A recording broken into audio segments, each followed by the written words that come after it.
Hello! Kumusta? Gumawa kami ng linopak para baon namin papuntang dagat. Kaya lang, biglang gumana pagiging negosyante ko. Pinabenta ko nga itong ginawa namin. Count Sa natin sobrang yung mura at bentahan sobrang sarap, namin. abay wala pang 5 minuto ay nakabalik na sila. Binibilang na namin ang mga pinagbentahan namin dahil pambili nga ito ng soft drinks na babaunin namin. 90. Sino nagbakal? 100. Damo? 105. 1.5. Ay, ibakal nyo kung tagpila ang coke, litro. Paalis na kami at ito na lang ang natira sa ginawa naming linopak. Huy! Pansampung tao na lang ang natira pero ang kakain mahigit 20 katao.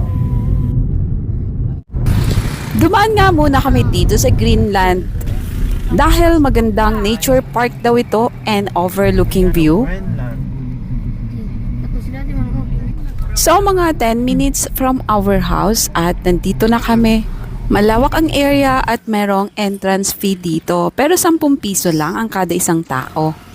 Available ang mga tent. Mayroon silang ano dito. Banig, 50 pesos.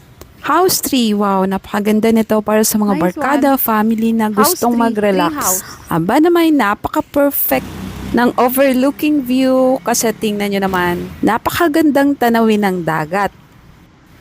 Mga kubong available dito.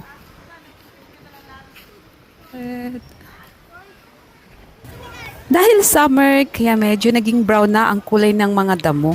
Perfect pa rin naman dalhin ang mga barkada o kaya buong angkan mo dahil napaka-budget friendly lang pumunta dito. Napakagandang spot na for photography. Or simpleng enjoy mo lang ang simoy ng hangin at napakagandang view ng dagat. Magre-relax ka man o kaya mag-e-explore kasama ang buong angkan ay talagang mag-e-enjoy pa rin kayo dahil super amazing ang view. Super ang atmosphere dito, no?